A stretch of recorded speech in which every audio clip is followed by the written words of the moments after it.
c'est eux qui nous passent l'information, les agents de police de Cuba, que non, si on vous a frappé comme ça, c'est parce que l'information a été passée par votre propre ambassadrice.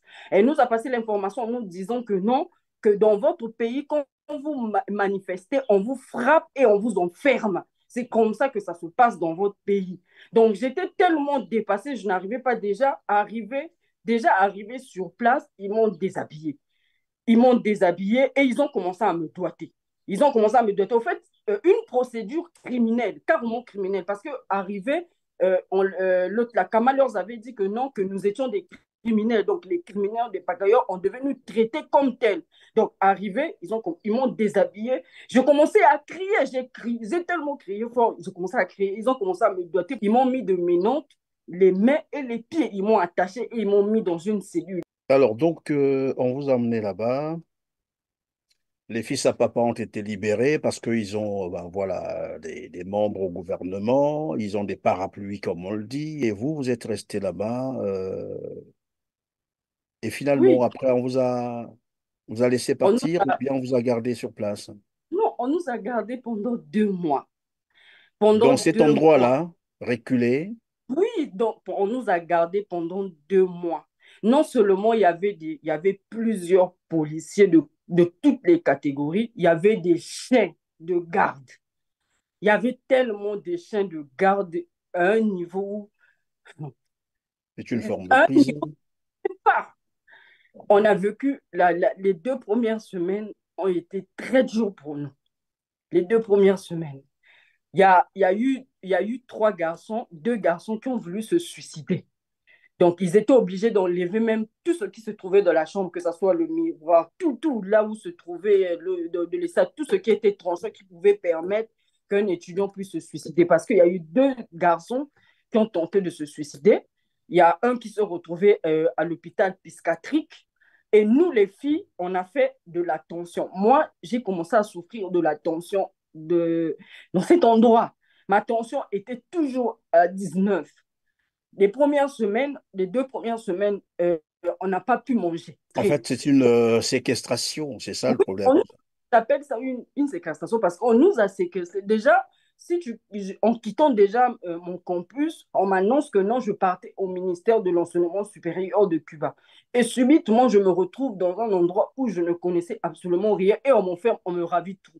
Moi, je me dis que c'est une séquestration. On m'a séquestré. Non seulement on m'a torturé, l'autre physiquement, et on vient encore me séquestrer. Donc, juste comme ça, là, on vient me séquestrer, alors que non, ils ont laissé leurs enfants dehors. Et nous, vu que nous n'avons pas les parents dans le gouvernement, nous n'avons pas les parents qui peuvent venir nous défendre. Non, non, ils nous ont pris, nous les faibles, vu que eux, ce sont des forts, nous les faibles, et ils nous ont enfermés. Et pendant que nous avons enfermés, on n'a même pas vu la délégation congolaise, même une personne de l'ambassade. Non, ils nous ont abandonnés, on dirait des chaînes, on dirait du bétail. Ils nous ont abandonnés pendant 2 semaines. Et pendant les 2 semaines-là de souffrance, on nous a interrogé des interrogations où on nous a maltraités mentalement, moralement. Le moral était tellement baissé. C'était tous, on a voulu se suicider dans ce milieu. Ça fait 5 ans que j'ai vécu ce traumatisme. J'ai fait 4 ans, je ne dormais pas. Je ne dormais pas. Pour pouvoir dormir, il fallait que je puisse boire de l'alcool. Pour pouvoir dormir, je devais vraiment m'enivrer pour pouvoir dormir. Sans ça, je ne dormais pas. Ma tension a été toujours augmentée. Jusqu'aujourd'hui, je souffre de l'hypertension. Juste pourquoi? Parce que ce traumatisme ne m'a pas quitté. Rien, on ne m'a pas suivi, ni comment arriver ici, même pas, on ne m'a pas suivi, on m'a abandonné comme ça. Cette situation, j'avais eu à expliquer ça à Rosalie Kama et à Bruno Itoua. Ils savent, vu que le jour que j'ai expliqué à Madame Rosalie Kama, je l'ai expliqué tout ce qui s'était passé à Cuba avant qu'on puisse me séquestrer, la manière qu'on m'avait frappé, qu'on m'avait torturé, et j'avais donné tous les détails. Elle n'avait même pas réagi. Qu'est-ce qu'ils ont fait en retour? Ils m'ont ravi. Donc, quand ils sont partis récupérer mes affaires, ils ont volé mes affaires. Donc, je suis revenue sans mon ordinateur, sans mes effets personnels. Je n'ai pas reçu Et mon argent. votre bourse L'argent a été volé. Mon argent a été volé. Je suis revenue sans bourse, donc sans argent comme ça. J'avais signalé. J'ai eu à signaler à l'État cubain, j'ai eu à signaler à Mme Monsali Kama. Je leur ai expliqué. Personne n'a réagi. Personne n'a réagi à cette situation. Bon, merci.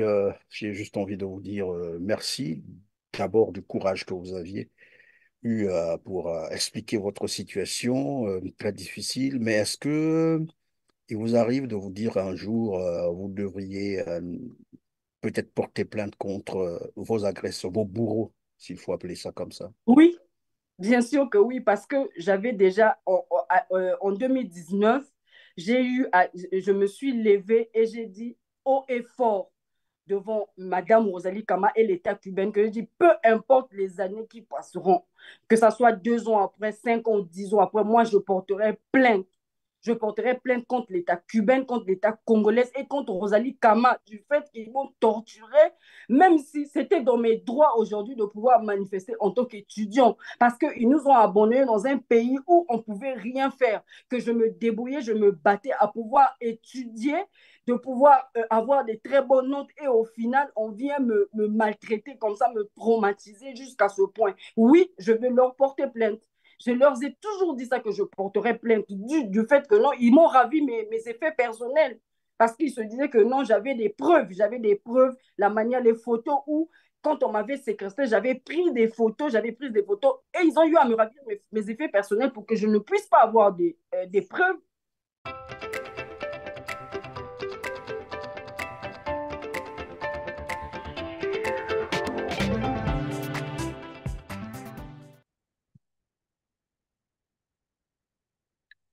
Mesdames, Messieurs, bonjour. Ravi de vous retrouver sur Telar TV R7.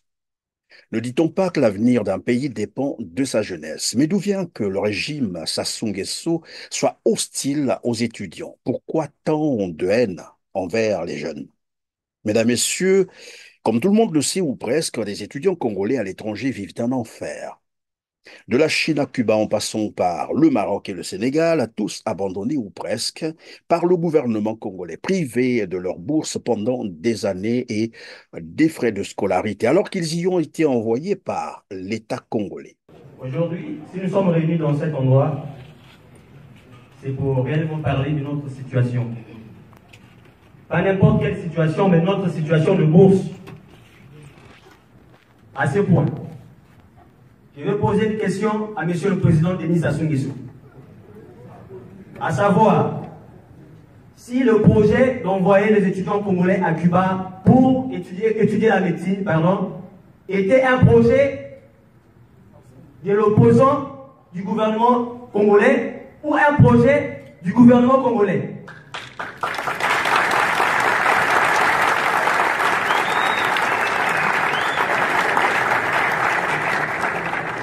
Car, à ce sujet, si réellement c'était un projet du gouvernement congolais, le gouvernement congolais n'allait pas nous maltraiter jusqu'à ce point. Aujourd'hui, nous revenons sur une histoire, l'histoire d'une jeune étudiante congolaise qui a vécu l'enfer à Cuba. Il s'agit de l'histoire de Reine Esther. Reine Esther, dont la vie a été brisée ou presque, souffrant actuellement d'un traumatisme aigu parce que frappée, emprisonnée, séquestrée, des crimes commandités, j'allais dire ordonnés par certains responsables représentant l'État congolais à l'étranger. C'est de cela que nous allons parler aujourd'hui. Bonjour, Reine Esther. Bonjour. Merci d'avoir accepté notre invitation. Je n'ai vraiment pas besoin de savoir si vous allez bien parce que votre histoire, finalement, c'est une histoire tout à fait difficile, mais cela ne m'empêcherait pas de vous souhaiter mes meilleurs voeux Merci pour beaucoup. cette nouvelle année 2024. Alors, Reine Esther, vous aviez bénéficié d'une bourse d'études à Cuba. Oui, Racontez-nous. j'ai eu à bénéficier de la bourse d'études de médecine à Cuba pour l'année 2015. J'ai toujours rêvé être médecin pour pouvoir aider au fait la population, vu que la majorité des gens, quand je partais à l'hôpital, il y avait toujours un manque de médecins et de personnel dans l'hôpital. Donc, vu la situation qu'on a eu à vivre de la maladie de mon frère qui était décédé. Donc, ça m'a motivé sur mes convictions de pouvoir sortir un jour médecin. D'où, en première année, j'étais déjà à l'université Marien Ngouabi en physique-chimie. Dès que on a sorti l'information pour la bourse de Cuba, j'ai saisi l'occasion pour pouvoir voyager, participer pour les études de Cuba. Alors donc, vous arrivez à Cuba, je préfère qu'on commence par là, question de gérer aussi le peu de temps qu'on nous a accordé. Vous arrivez à Cuba pour vos études, vous nous avez dit tout à l'heure que vous étiez déjà étudiante à l'université Mariam-Gwabi. Là-bas, vous faisiez quoi? C'était quoi Je fais- comme je faisais physique-chimie. physique-chimie? Et donc, par conviction, comme vous venez de l'expliquer, vous avez trouvé qu'il y avait là une opportunité d'aller faire la médecine que vous avez tant rêvé par rapport aux explications que vous nous avez données. Alors, vous êtes arrivé à Cuba. Après, comment ça se passe?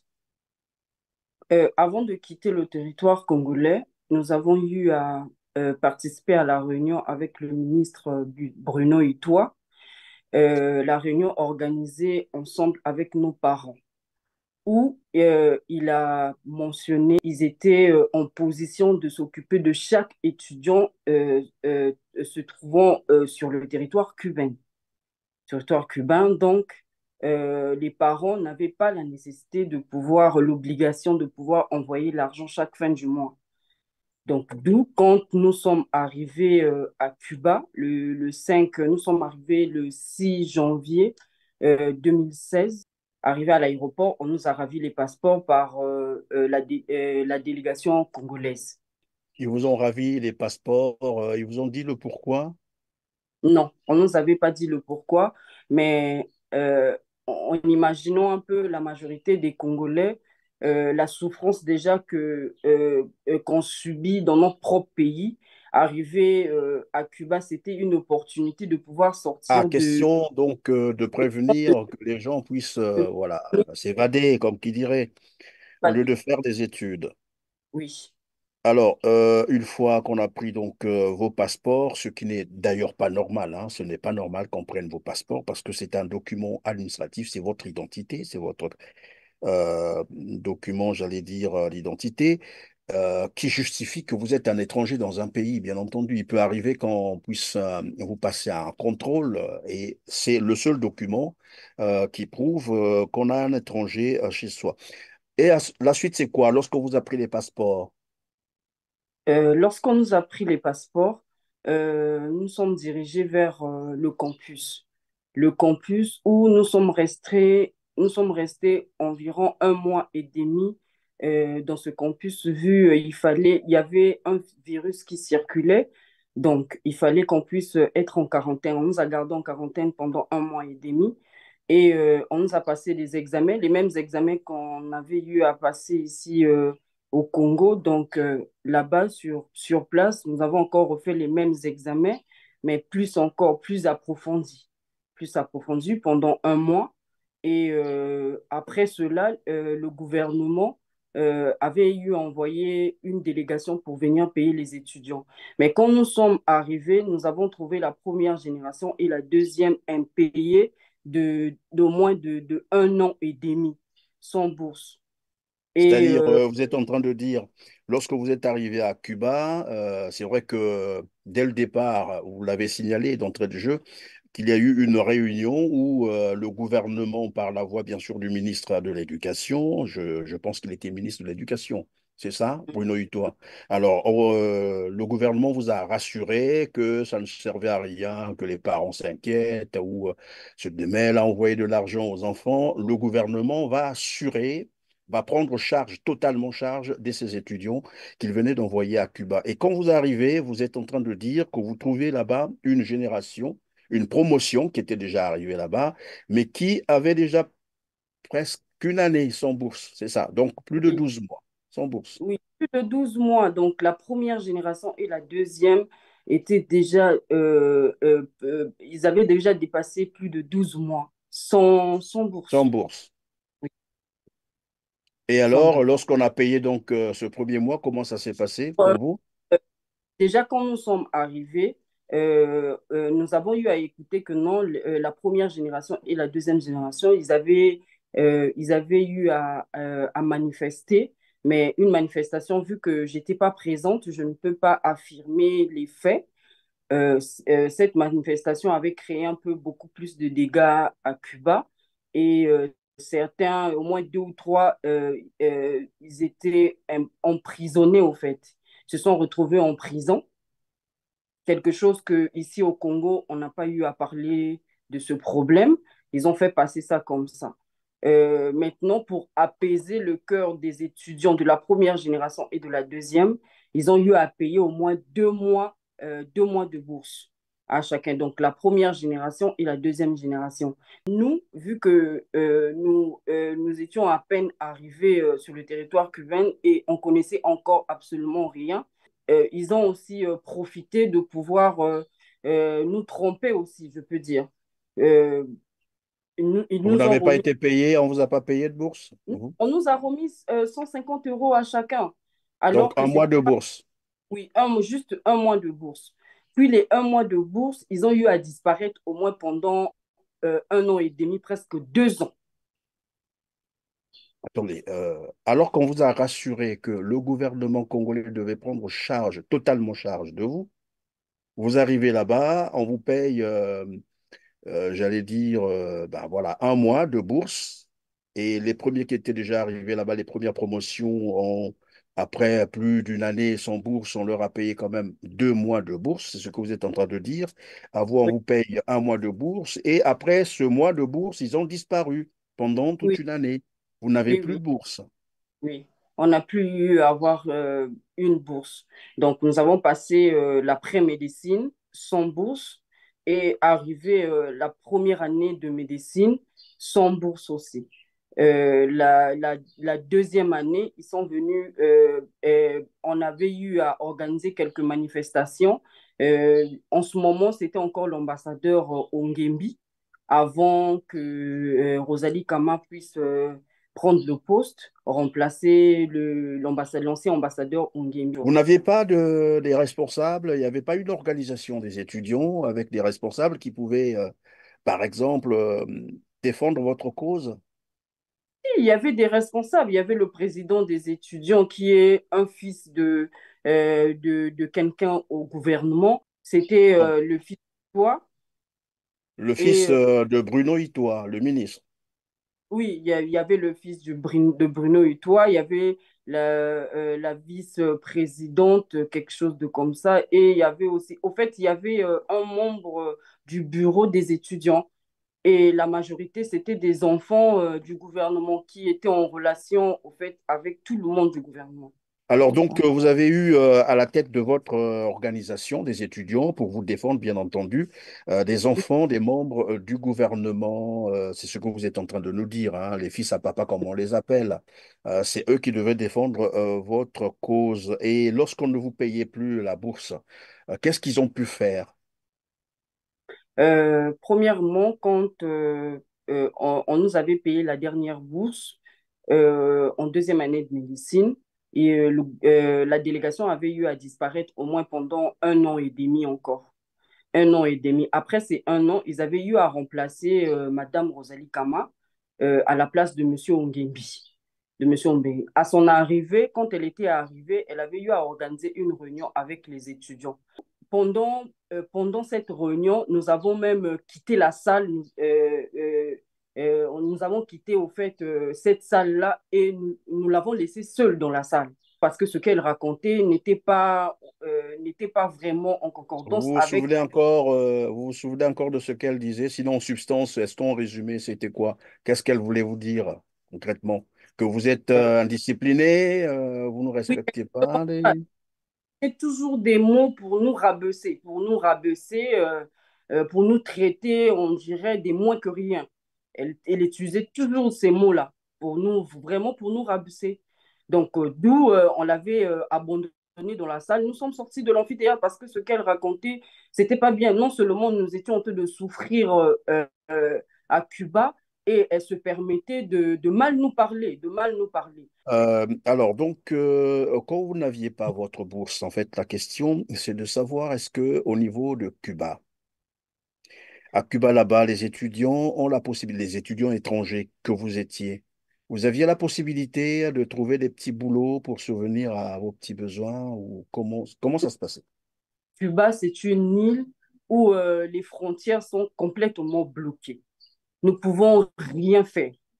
Euh, dû que en ce moment-là, que tellement que nous étions en train de souffrir, euh, il y avait des garçons qui faisaient même des grillades pour pouvoir s'en sortir. Vu que il y avait plus de 98 nationalités au campus, donc il fallait faire quelque chose. Il y a des garçons qui ne s'en sortaient absolument pas, même pas, qui avaient des parents qui se trouvaient au village.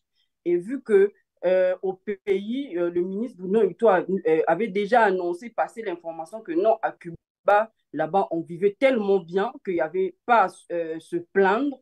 Donc, les parents, pour pouvoir envoyer même un petit quelque chose, ils se disaient que non, là-bas au pays, on leur donnait passer l'information que non, ils étaient en train d'envoyer la bourse chaque fin du mois. Alors que non, chez nous, à Cuba, on recevait absolument rien du tout. Donc, les garçons, ça ne leur permettait pas. Ils étaient bloqués. Donc, certains, ils étaient là en train de vendre tout et rien chez d'autres étudiants pour pouvoir s'en sortir. Et vous, les filles, comment vous vous y preniez? Euh, Nous aussi, on faisait la même chose. On vendait ou des sikis ou des bissap. Au fait, on créait ce qu'on sait mieux faire ici, comme on fait au pays. Vous vendiez des bissap, des skis. Oui, oui, on vendait tout cela. On vendait tout cela. On créait comme même les autres faisaient des tresses pour pouvoir avoir un petit peu de se débrouiller. Notre intellectualisme. Alors, il sied de dire au gouvernement que les conditions de vie ici sont très, très compliquées. Nous ne mangeons presque pas bien. Le transport est très pénible. Nous prenons des transports en commun et il y a des moments où les étudiants n'ont pas de quoi payer le transport. Et on se demande que faire. Oui, le gouvernement nous parle de l'agence UBA qui permet à ce que les étudiants perçoivent leur argent. Mais à un certain moment, on doit cesser d'être chef de gouvernement, on doit être parent de son peuple. Comment est-ce qu'un enfant qui a perdu son père et sa mère peut survivre ici à Cuba sans bourse? Ça, c'est sorcier. Que s'est-il passé concrètement après tout ça? Qu'est-ce qui a fait que, ou à quel moment ça a commencé à devenir, mais vraiment un enfer? Euh, En 2019, début 2019, il restait à peine 3 mois aux étudiants à la première génération de finir leur formation. Ils avaient eu à décider que non, ils ne pouvaient pas rentrer sans bourse. Donc, ils avaient organisé une réunion entre eux, la première génération, pour pouvoir manifester et pour voir la réaction du gouvernement, comment est-ce que ça devait se passer. Quand ils ont entamé la manifestation, entre eux, la première génération, ça n'avait pas marché parce qu'ils étaient peu nombreux. Et ils ont voulu associer la deuxième génération et la troisième pour pouvoir manifester ensemble. Au final, tous, on a fini par accepter et on avait commencé. Au début, la manifestation, elle était légère, juste les réunions. On organisait juste des réunions, tout simplement. Et après, quand la dame Rosalie Kama avait constaté que non, nous ne partions pas à l'école, et l'État cubain avait signalé à l'ambassade que non, les étudiants ne partaient plus à l'école. Donc, Rosalie, qu'est-ce qu'elle a fait? Elle a appelé les étudiants, donc les représentants des étudiants dans son bureau, et leurs a soudoyés, non seulement en leur donnant de l'argent, et en leur proposant que non, si vous arrêtez la manifestation, on va éliminer toutes vos heures d'absence. Parce que ces heures d'absence, quand vous accumulez les heures d'absence, il y a de l'impact avec vos notes. Avec vos notes. Donc, pour Oui. pouvoir acheter l'esprit de chaque étudiant, donc elle avait eu à faire cette proposition que non, si vous arrêtez la manifestation, on va éliminer les heures d'absence et vous allez remettre le compteur à zéro. C'est comme si vous avez jamais quitté l'école, vous avez jamais été absent, tout ça là. Maintenant, quand nous, au début, on n'avait pas cette information. Après, plus tard, on a eu l'information que non, Rosalie Kama avait eu à soudoyer les représentants. Vous avez commencé à manifester. Finalement, vous avez réussi à vous rassembler pour défendre votre cause parce que avant c'était difficile, vous étiez un peu divisé. Et la suite, c'était quoi? La suite, et chacun de nous, nous n'étions pas d'accord de la réaction des représentants. Donc, les garçons ont commencé à se chamailler entre eux dans leur chambre et les filles aussi. Donc, ça a créé une petite pagaille entre nous, mais pas en dehors du campus, pas en dehors de nos chambres. Ça se passait dans les chambres. Vu que Madame Rosalie Kama, elle avait envoyé comme des espions côté filles et côté garçons. Donc, elle connaissait tout ce qui se passait. Tout ce qui s'est passé dans les chambres des filles et dans les chambres des garçons. Donc, ça arrivait jusqu'à l'ambassade. Donc, quand ça arrivait là-bas, et elle, qu'est-ce qu'elle a fait? Elle a voulu envoyer les policiers de venir nous arrêter le même jour. Mais ça n'avait pas marché. Elle a attendu donc le lendemain. Le lendemain, vers 12 heures, vers 12 heures, nous étions partis, on se dirigeait vers la cafétéria. Arrivé dans la cafétéria, disons que le réfectoire pour manger à 12 heures, euh, avant de finir de manger, on a écouté les échos que non, il y avait la police qui est en train d'arriver dans le campus. Vu que je me reprochais de rien, moi j'étais la seule Congolaise dans le réfectoire. J'étais la seule Congolaise et il y avait deux Congolais derrière moi et la majorité c'était des étrangers. Il y avait des Angolais, il y avait des Camerounais. En fait, c'était seulement des étrangers et trois Congolais. Et quand la police est arrivée dans le réfectoire, il y a un des chefs de la police qui s'est levé et a dit que personne ne bouge. Que personne ne bouge. Celui ou celle qui va bouger va sentir ce on va lui faire. Nous nous sommes restés, là, il parlait en espagnol. Nous nous sommes restés assis. Vu que j'avais fini de manger, je me suis levée pour aller déposer l'assiette. Subitement, le gars prend la matraque et quand il prend la matraque, il me tape sur le cou. Quand il me tape, je me suis relevée, j'ai résisté. Au fait, au tout début, j'ai résisté. Après, il a pris encore une autre matraque, il m'a visé. Quand il m'a visé, j'ai tellement eu mal. Il y avait deux garçons qui étaient derrière moi, les Congolais. L'autre est venu tenir la matraque. Oh, mais comment toi, tu peux taper une fille comme ça? Il y avait un Angolais qui est aussi venu intervenir. Quand il est venu intervenir, il y a maintenant eu d'autres policiers. Maintenant, d'autres policiers, ils n'arrivaient pas. Au fait, ils ont vu. Oh, donc, vous croyez, vous faites la résistance. Et c'est là où la bagarre avait commencé. La bagarre a débuté dans la cafétéria. Donc, c'est au fait les policiers qui ont créé cette pagaille-là. Maintenant, quand ils ont commencé à taper tout le monde, maintenant, ça a alerté les autres étudiants dans les chambres. Les Congolais sont sortis. Au fait, toutes les nationalités sont sorties. Il y avait maintenant la pagaille. Maintenant, les policiers aussi ont appelé leur renfort.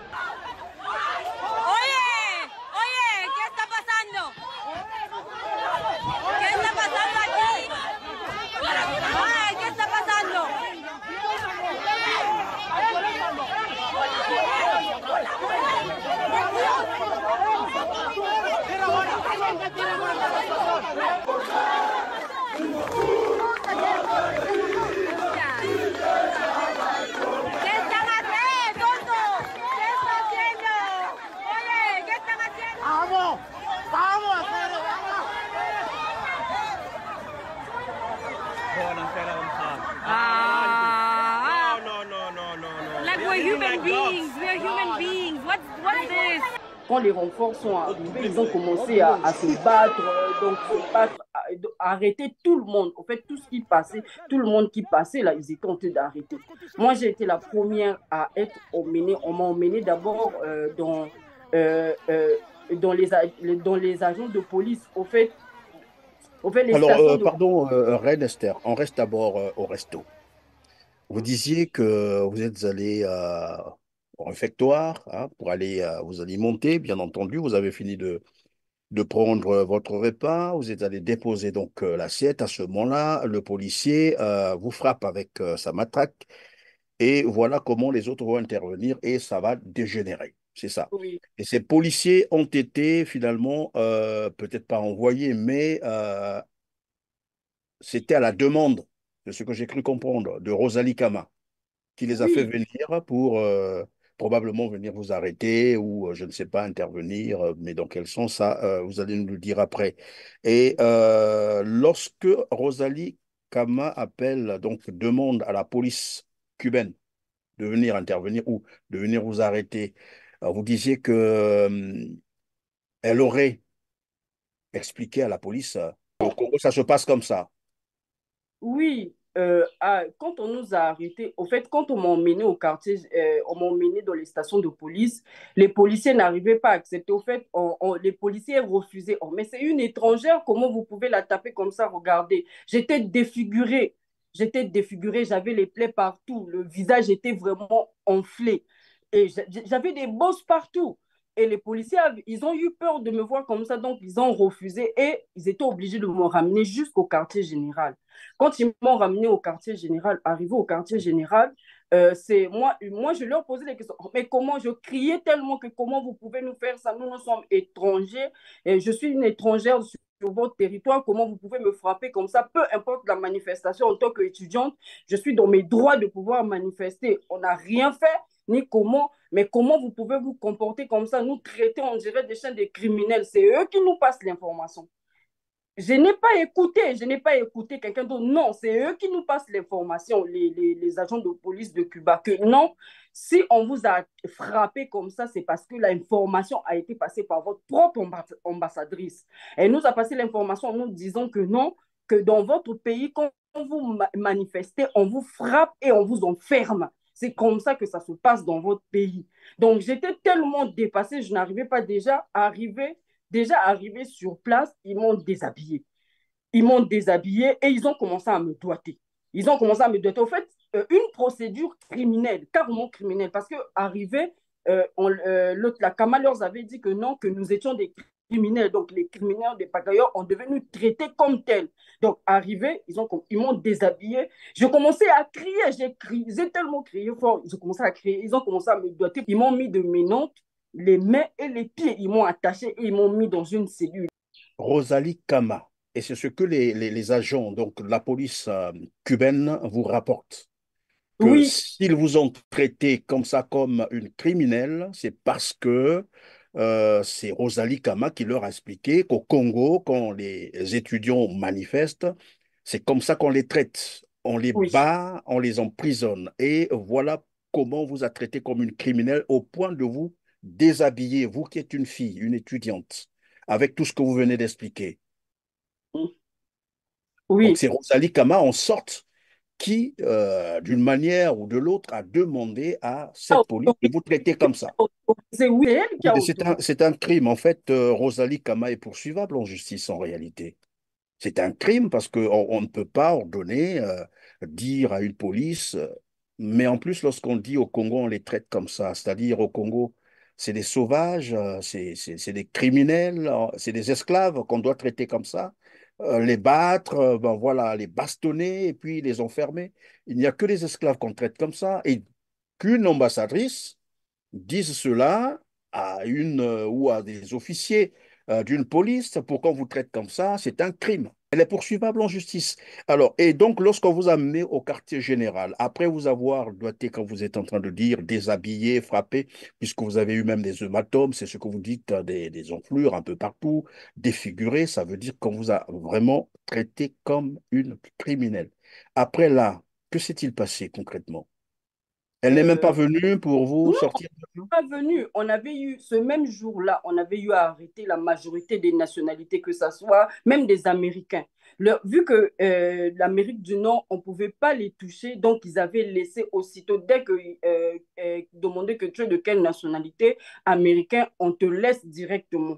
Et d'autres ambassades, leurs ambassadeurs ont réagi aussitôt que les policiers tentent de les arrêter. Ils ont réagi, ils ont passé des appels et on leur a arrêtés. Seulement, nous, les Congolais, nous sommes restés toute une journée emprisonnés. Euh, et ils étaient là, honteux de nous maltraiter, poser des questions. Donc, c'était des interrogatoires de là, par-ci, par-là. Donc, tu peux même pas. Et déjà que je ressentais la douleur physiquement, ils ont encore ajouté la douleur mentalement. C'est grâce aux étudiants, aux étudiants de Cuba, que ça, de toutes les nationalités. C'est grâce à eux, ils ont eu à faire la marche ce jour-là pour que ça puisse nous permettre de sortir de la prison. Vous avez été torturé, c'est ça le terme en fait, le Oui, mot. on nous a torturés, Physiquement, moralement, vous avez été torturé. on nous a torturés. On s'est défendu le mieux qu'on pouvait. Je me suis défendu au mieux que je pouvais en tant que fille. En tout cas, je n'ai pas pu. J'ai été frappée à un niveau que même dans mon propre pays, on ne m'a jamais frappée comme ça. Vous étiez nombreux dans cette situation? Oui, nous étions nombreux. Nous étions vraiment nombreux.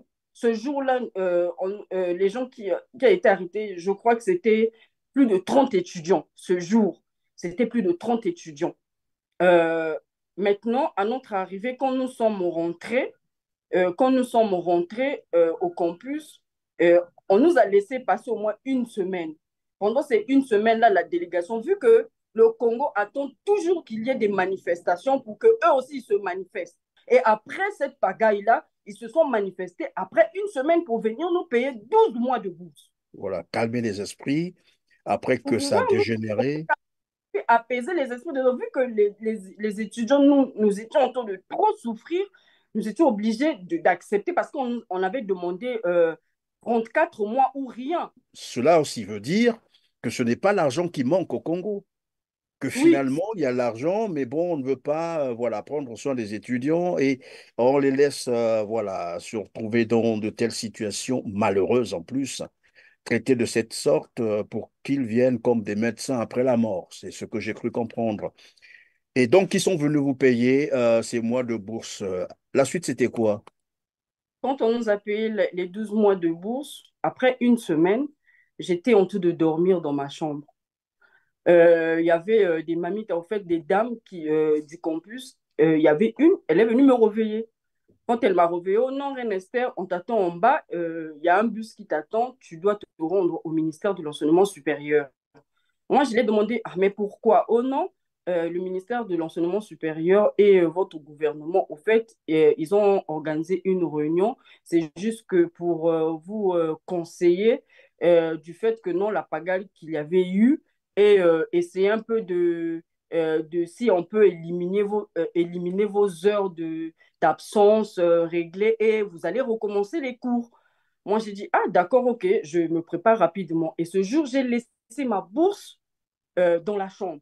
Je laisse mes 12 mois de bourse dans la chambre.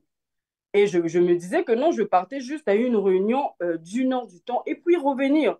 Je sors pour aller dans le bus. Dans ce bus-là, nous étions juste à quatre. Arrivés dans le bus, nous sommes partis. Quand on a démarré, on a dépassé le ministère. On nous emmène dans un endroit où euh, c'était même pas répertorié sur la carte de Cuba. C'est même pas répertorié cet endroit. C'est un endroit caché, c'est une prison en fait cachée que personne ne pouvait nous retrouver à cet endroit. On nous ramène, moi, quand j'arrive, quand nous arrivons comme ça, il y avait déjà les autres qui se trouvaient déjà sur le lieu. Arrivé, on nous a ravi tout ce que nous avions, les téléphones, tout. On nous a laissé juste avec des habillés, des sandales et tout. Nous sommes rentrés. Les dirigeants cubains, ils ont commencé à dire, ils ont coupé court, ils ont dit que non, à partir d'aujourd'hui, vous n'êtes plus des médecins. À partir d'aujourd'hui, vous n'êtes plus des médecins. Vous êtes venus faire foutre la pagaille dans notre pays. Donc, à partir en relation avec le gouvernement congolais, donc on a décidé que vous n'êtes plus des médecins. Vous n'allez plus continuer la médecine à Cuba. Et votre vie estudiantine s'arrêtait à ce Oui, niveau-là. oui, ça s'est arrêté à ce niveau. Nous étions tellement paniqués. On nous avait ravi le téléphone. On ne pouvait même pas appeler pour signaler dehors. Parce que dehors, au campus, nous avions aussi des petits frères, des petites sœurs, des grands frères, des grandes sœurs. Donc, on pouvait même signaler à personne. Mais ce jour-là, se trouvait aussi le dirigeant, le président des étudiants. Le président des étudiants, il était là. On s'était étonné comment que le président des étudiants ne se retrouvait pas. C'est eux avaient eu à manifester. Comment que non, sur la liste des étudiants arrêtés, amenés là-bas, comment eux, ils ne se retrouvaient pas. Comment? Et parmi ces étudiants-là, il y avait un fils du député. Et le fils du député, là, quand il a su que non, son nom était sur la liste, il a appelé directement son père. Quand il a appelé son père, il a dit à papa, ah papa, vraiment, ici, là, vraiment, moi, je me retrouve sur la liste et je vais rentrer. Son père l'a carrément dit que non, ne t'inquiète pas, je veux régler ce problème. Il suffit juste que je passe un coup de fil. Et le papa exactement a fait pareil. Il a passé le coup de fil et dès qu'il a passé le fils, il est voulu rentrer au calme et subitement le lendemain, la liste a changé et les noms ont été éliminés. Alors, donc, on vous a emmené là-bas. Les fils à papa ont été libérés parce qu'ils ont ben, voilà, des membres au gouvernement, ils ont des parapluies, comme on le dit, et vous, vous êtes resté là-bas. Et finalement, Oui, après, vous a laissé on nous partir ou a, bien on vous a gardé sur place. non, on nous a gardés pendant 2 mois. Pendant Dans cet 2 mois. endroit-là, reculé, Oui, donc on nous a gardés pendant 2 mois. Non seulement il y avait plusieurs policiers de toutes les catégories, il y avait des chiens de garde. Il y avait tellement de chiens de garde à un niveau, c'est une forme de à un prison. niveau pas. On a vécu, les 2 premières semaines ont été très dures pour nous. Les 2 premières semaines. Il y a eu 3 garçons, 2 garçons qui ont voulu se suicider. Donc, ils étaient obligés d'enlever même tout ce qui se trouvait dans la chambre, que ce soit le miroir, tout, là où se trouvait, de laisser tout ce qui était tranchant, qui pouvait permettre qu'un étudiant puisse se suicider. Parce qu'il y a eu 2 garçons qui ont tenté de se suicider. Il y a un qui se retrouvait à l'hôpital psychiatrique. Et nous, les filles, on a fait de la tension. Moi, j'ai commencé à souffrir de la tension dans cet endroit. Ma tension était toujours à 19. Les 2 premières semaines, on n'a pas pu manger. En fait, c'est une séquestration, c'est ça le problème. On nous appelle ça une séquestration parce qu'on nous a séquestrés. Déjà, en quittant déjà mon campus, on m'annonce que non, je partais au ministère de l'enseignement supérieur de Cuba. Et subitement, je me retrouve dans un endroit où je ne connaissais absolument rien et on m'enferme, on me ravit tout. Moi, je me dis que c'est une séquestration. On m'a séquestré. Non seulement on m'a torturé, l'autre physiquement, et on vient encore me séquestrer. Donc, juste comme ça, on vient me séquestrer, alors que non, ils ont laissé leurs enfants dehors. Et nous, vu que nous n'avons pas les parents dans le gouvernement, nous n'avons pas les parents qui peuvent venir nous défendre. Non, non, ils nous ont pris, nous les faibles, vu que eux, ce sont des forts, nous les faibles, et ils nous ont enfermés. Et pendant que nous avons enfermés, on n'a même pas vu la délégation congolaise, même une personne de l'ambassade. Non, ils nous ont abandonnés, on dirait des chiens, on dirait du bétail. Ils nous ont abandonnés pendant 2 semaines. Et pendant les 2 semaines-là de souffrance, on nous a interrogé des interrogations où on nous a maltraités mentalement, moralement. Le moral était tellement baissé. C'était tous, on a voulu se suicider dans ce milieu-là parce qu'on n'arrivait pas à enfermer. Et on nous enferme pendant 2 mois. 2 mois dans un Vous pays. êtes resté 2 mois dans cet endroit reculé où personne ne savait que vous étiez là-bas Non, et que la personne ne. procédure même d'arrestation a été, en fait, les règles ont été violées puisque on vous a tendu un piège, on appelle ça un guet-apens, c'est-à-dire on vient vous faire croire que c'est pour quelque chose, ben voilà, c'est une réunion, ben en fait on va régler certains problèmes, mais bon, finalement on vous dirige ailleurs jusqu'à aller vous séquestrer très loin comme vous avez expliqué. Et dans les conditions que vous êtes en train d'expliquer, c'est une torture, en fait, ça continue. On continue à vous traiter comme des criminels. Mais en plus, vous dites que votre ambassadrice, Rosalie Kama, ne s'est même pas rendue vers vous pour vérifier ou pour visiter, Non, savoir ce qui se passait.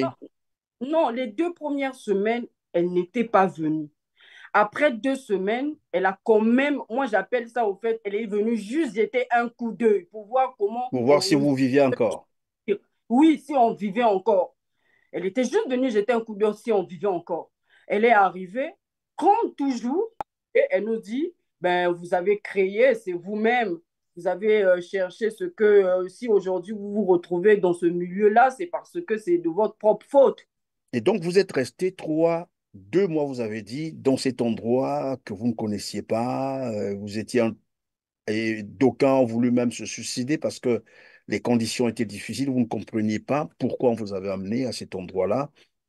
Et lorsque vous êtes sorti de là, et d'ailleurs, vous avez dit qu'il y a eu, il y avait même des chiens là-bas, des chiens de garde, des gens, des policiers baraqués, et tout ça, ça effraie. Alors, donc, on vous a mis dans une situation, dans un état, je ne sais pas comment décrire ça, Et tout ça, c'était pourquoi concrètement? Pour vous effrayer, pour quoi? Vous faire mal, vous faire disparaître ou c'était Pour nous, pourquoi concrètement? non, nous effrayer.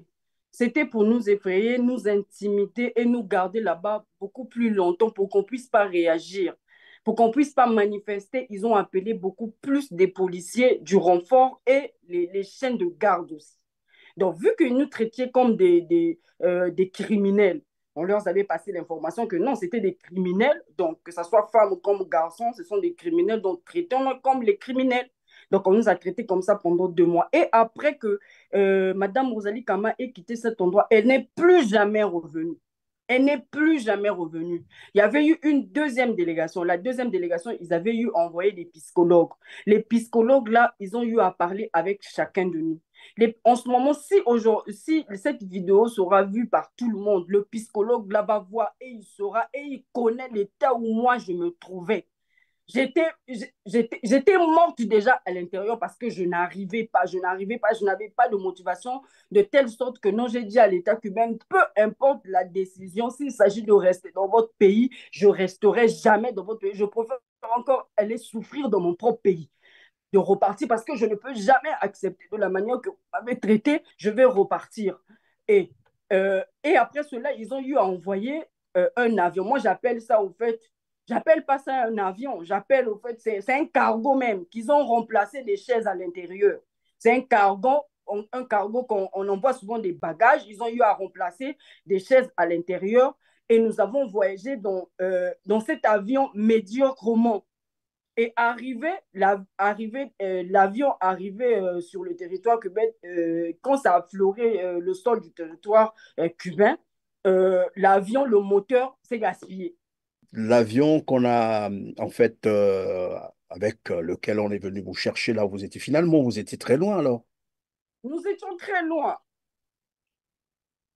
Et donc, on vous L'avion ramène a... dans un avion qui, comme vous êtes en train de le dire, bon, cargo encore, c'est une appellation, c'est-à-dire un avion qui n'est pas vraiment adapté.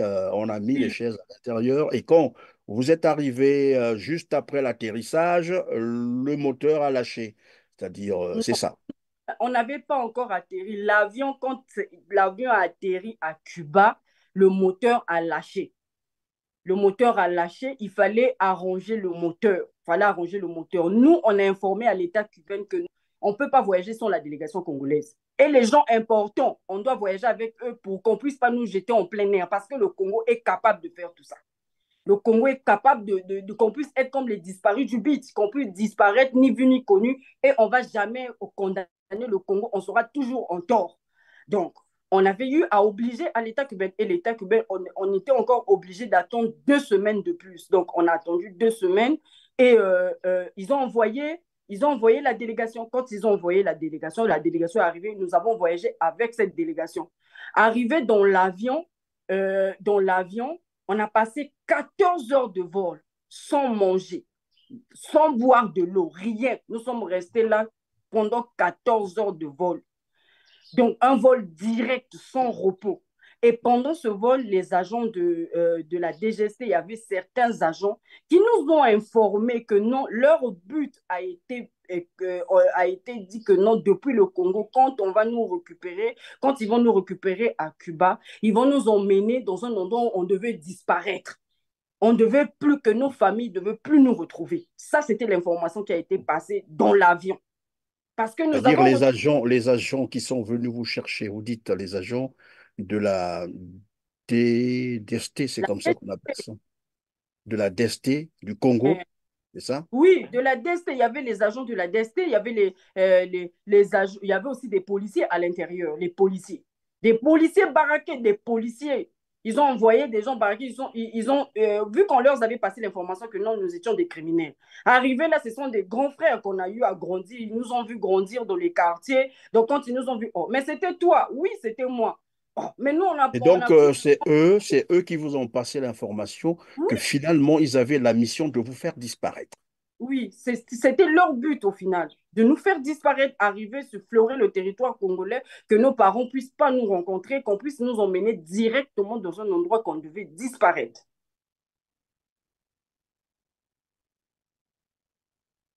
Et donc, finalement, vous avez pris le Finalement, vol. quand on a pris le vol, nous sommes arrivés au Congo. Arrivés au Congo, euh, ça a été une peine pour nous. Déjà, les parents nous attendaient au pied de l'avion à l'aéroport parce qu'ils ont manifesté. C'est à cause d'eux aussi, les parents, on nous a laissé partir. Parce que si ce n'était pas à cause des parents, je crois qu'on serait déjà mort ce jour-là. Ça, c'est sûr et certain. Et quand nous sommes arrivés, la première semaine, nous avons, le ministre Bruno Hutois, dans ce temps, avait organisé une réunion avec les parents pour nous dire du genre que non, on va essayer de chercher la solution, comment on va faire avec les enfants. On va faire avec les enfants si on va leur envoyer dans les facultés de médecine, d'autres vont avoir une place quelque part dans les laboratoires. On va essayer de les décentraliser pour savoir comment on va faire. C'était le but de la réunion, la première réunion. L'État congolais a placé beaucoup d'espoir dans cette formation. Donc nous regarderons avec les autorités rectorales, avec les autorités académiques, avec les différents décanats des facultés qui peuvent les accueillir. Mais non, pendant cette réunion, il dit aussi que non, avant tout cela, il faut que les parents puissent demander pardon à genoux au chef de l'État. Pardon, Reine Esther, vous arrivez au Congo. C'est ce que vous avez dit. Vous êtes reçu au pied de l'avion par des parents qui commençaient aussi à manifester. Probablement qu'ils avaient déjà des informations de ce qui s'est passé à Cuba. Et donc, de là, le ministre Bruno Itoa vous convie à une réunion pour essayer de trouver des solutions palliatives, s'il faut appeler ça comme ça, si on peut, voilà, trouver ou vous réinscrire à la faculté de la médecine, bref. Et dans le même temps, il vous fait savoir que, mais avant tout cela, vos parents à vous, donc les parents des étudiants, doivent aller demander pardon au président de la République à genoux. Oui, oui. C'est-à-dire On aller devant le président de la... Excusez-moi, je vais juste faire une petite démonstration. Arriver devant voilà, le chef de l'État, bon, président de la République, quand vous le dites, le demander papa ou pardon. la maman doit se mettre à genoux en train de demander pardon. Oui, ça c'était oui, Et c'était ça s'est ça. fait.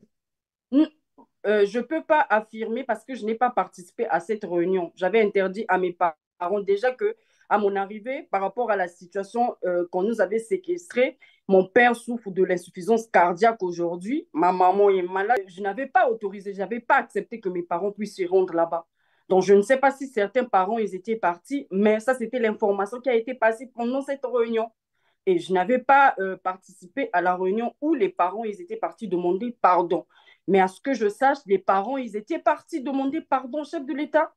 Alors donc, si j'ai bien compris, alors après vous allez me dire, mais bon, je peux aussi me tromper.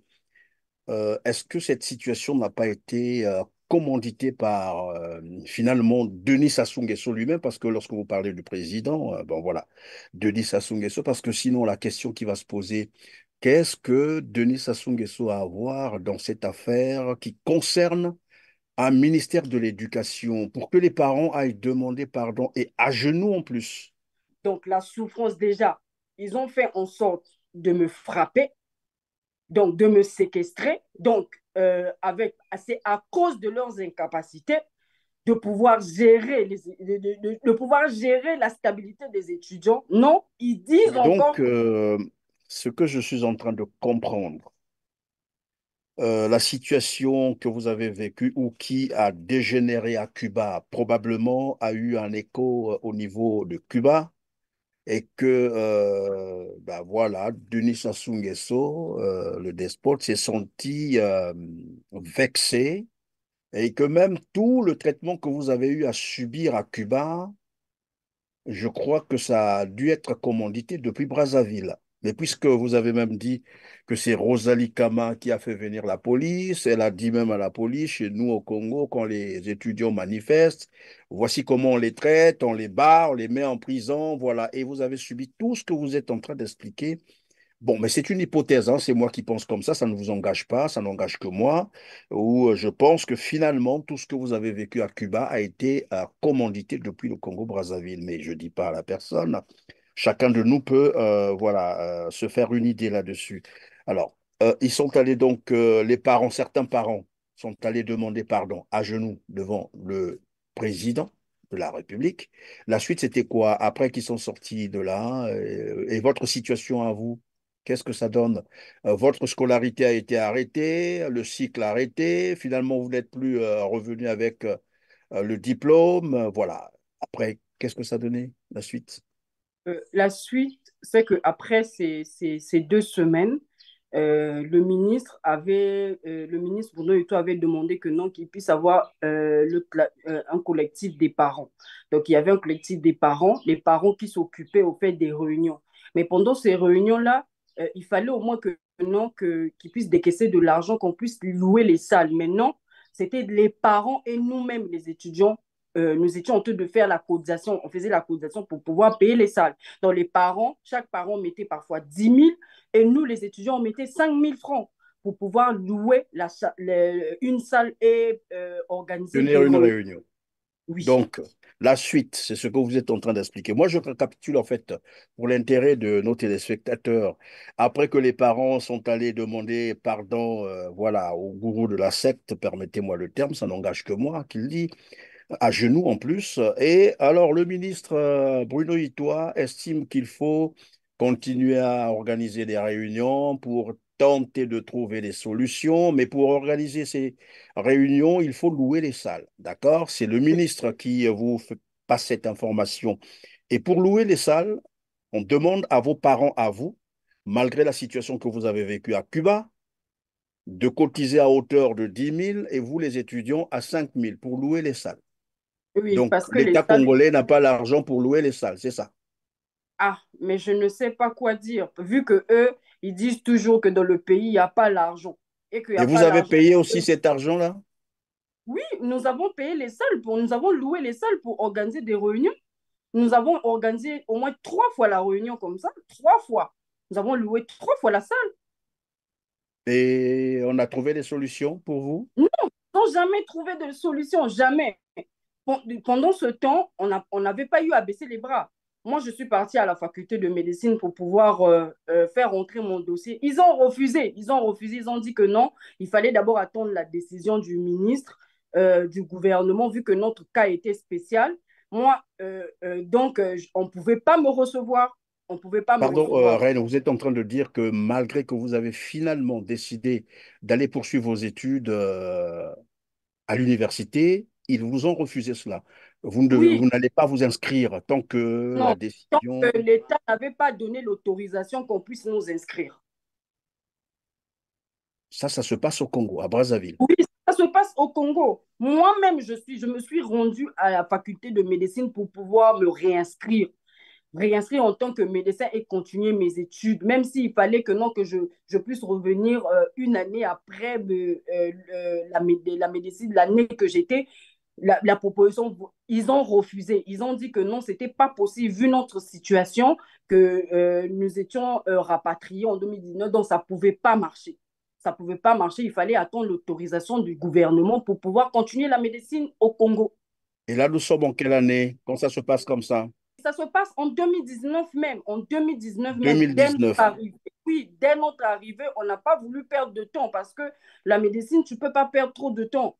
Donc, on a voulu faire la réinscription. Ils ont refusé. Ils ont dit que non, il fallait l'autorisation de l'État pour pouvoir continuer avec la médecine. Et depuis là, ils n'ont pas trouvé de solution. Aujourd'hui, nous sommes le 13 janvier 2024. Ils Non, ne vous ont depuis, jamais rappelé qu'ils ont non, trouvé une solution. bien rappelé. Nous sommes partis, chacun de nous, nous sommes partis voir. Nous avons fait des recommandations, tout. On a cherché de vaseux moyens pour que l'État puisse nous aider. Rien. Chacun de nous, il y a même des bourses. Des bourses. Nous étions listés en 2019. On nous a listé, tu ne peux pas obtenir une bourse, une autre opportunité, l'occasion, rien. Nous étions bloqués, chacun de nous était bloqué. Donc, si tu n'avais pas un parent qui pouvait t'aider de sortir du pays ou bien de pouvoir faire une formation, tu restes à la maison. Donc, tellement que ça a choqué les parents, il y a certains parents qui ont perdu leur vie. Aujourd'hui, il y a certains qui se retrouvent orphelins pour ces situations, de l'incapacité qu'on puisse les aider aujourd'hui. Ils sont là en train de se pavaner de part et d'autre en, euh, en faisant rien, alors que non, c'était des bons étudiants à Cuba. Et aujourd'hui, ils font des petits boulots parce qu'ils n'ont pas l'occasion. On ne leur a pas donné l'opportunité d'avoir même l'arrêté, rien du tout, même un petit boulot, une place de l'auberge. Non, non, on ne leur a pas donné cette place-là. Alors que non, ils ont de laisser leur enfant là-bas en train de foutre la pagaille dans des ministères pour faire de l'argent volé. Et nous, on nous a abandonnés comme ça depuis 2019. Donc, ça veut dire que même une fois de retour au pays, vous êtes en train de vivre une exclusion. Voilà. Nous sommes... On vous prive de tout, on vous laisse dans cette situation, vous n'avez plus le droit de continuer vos études, ni d'être embauché quelque part. On vous met dans une situation totalement précaire. Mais c'est... Et comment vous vivez ça, Esther? Au tout début, c'était vraiment difficile. C'était difficile pour moi parce que j'étais d'abord traumatisée. Jusqu'à aujourd'hui, je suis toujours traumatisée parce que je ne suis pas encore stable. Malgré que je peux me battre dans tous les moyens possibles, je ne suis toujours pas stable, ni mentalement, ni physiquement. J'étais vraiment traumatisée. J'ai fait de mon mieux de pouvoir me battre. J'ai fait de mon mieux, j'ai demandé de partout. De pouvoir continuer la médecine, ça n'a pas marché vu notre situation. J'étais obligée même d'enlever dans mon CV le parcours de Cuba, de mettre un parcours juste pas universitaire.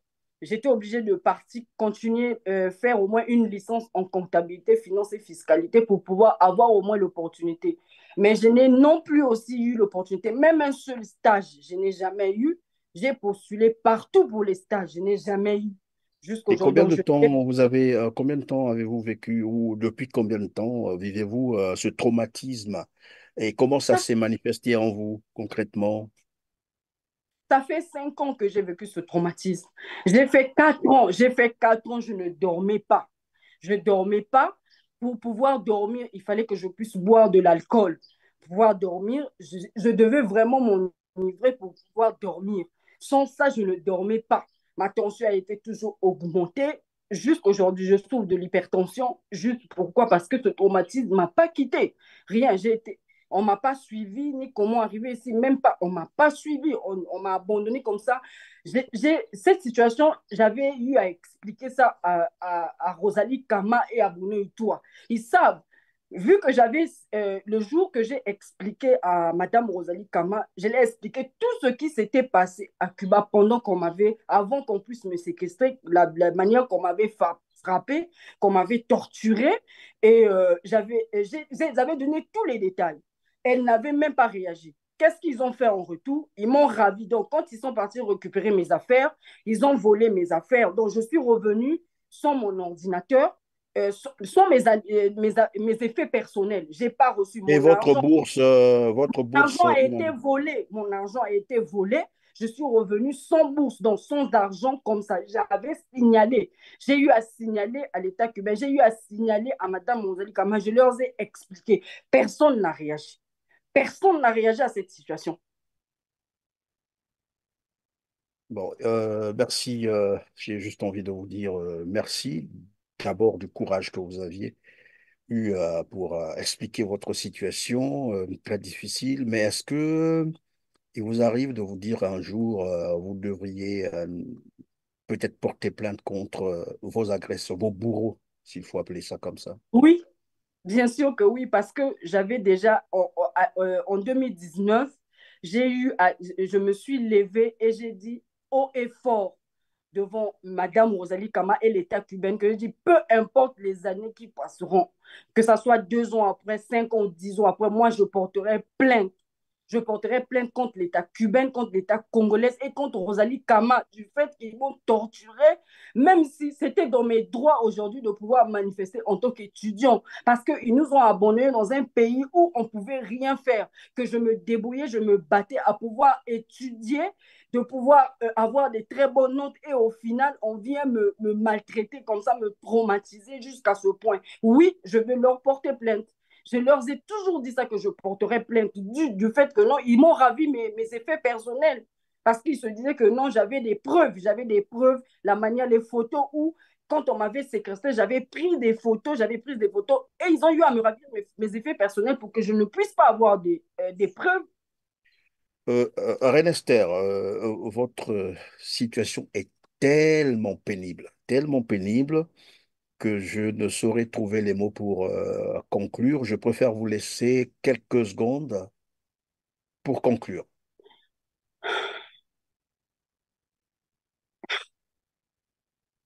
En fait, je me sens mal. Vous Essayez pouvez d'expirer, voilà, ça peut passer, ça va aller.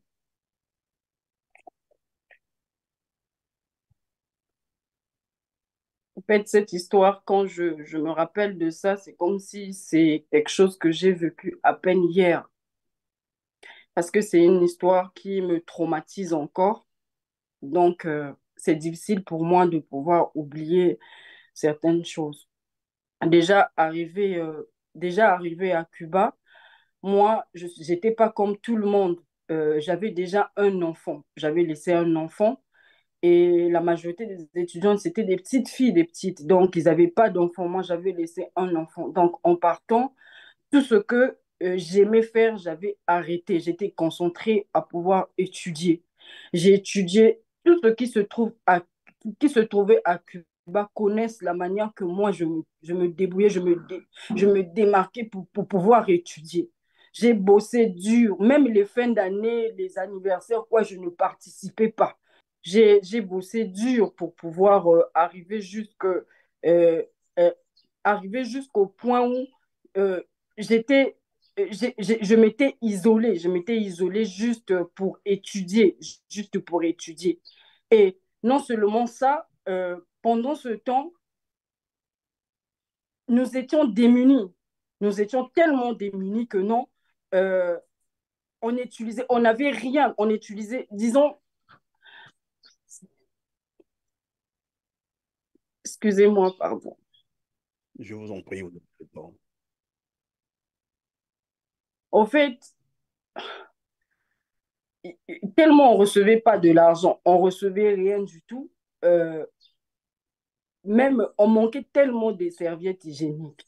Nous étions obligés de déchirer même des draps, même des pannes pour pouvoir utiliser. Et quand on arrive à ce point, on va voir la ministre Rosalie Kama et l'ambassadrice Rosalie Kama pour la dire que nous étions en train de souffrir, nous les filles. On manquait même des serviettes hygiéniques. La réponse qu'elle nous a donnée ce jour-là, elle nous dit que non, moi aussi j'ai été étudiante un jour, je suis passée par là. Bon, vous êtes des filles, vous savez comment est-ce que vous pouvez vous en sortir. Donc, elle nous envoyait en sorte à faire de la débauche, à faire du n'importe quoi pour pouvoir obtenir même un peu d'argent pour pouvoir s'en sortir, alors qu'elle savait que non, nous étions en train de souffrir. Ça, c'est la réponse qu'elle nous avait donnée, tellement traumatisante, déjà qu'on vivait tellement médiocrement.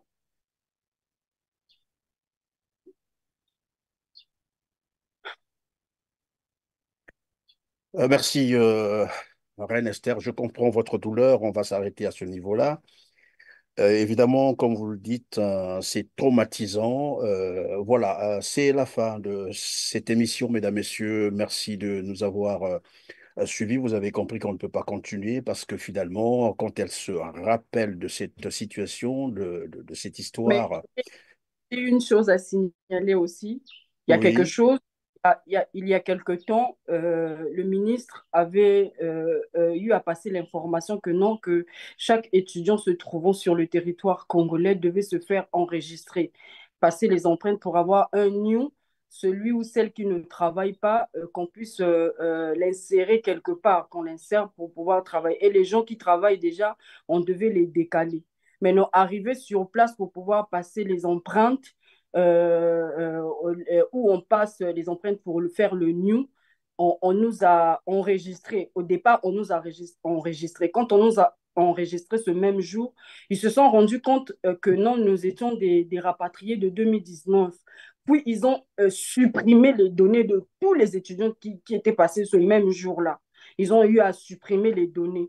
Quand on s'est rendu à la DOB pour dire que non, on a supprimé nos données, comment nous aussi nous sommes étudiants, peu importe que non, nous étions rapatriés en 2019, on fait encore partie des étudiants de Cuba. Nous aussi, on doit participer pour pouvoir au moins avoir l'occasion, si on peut insérer certains d'entre nous, parce que certains d'entre nous, nous faisons absolument rien au pays.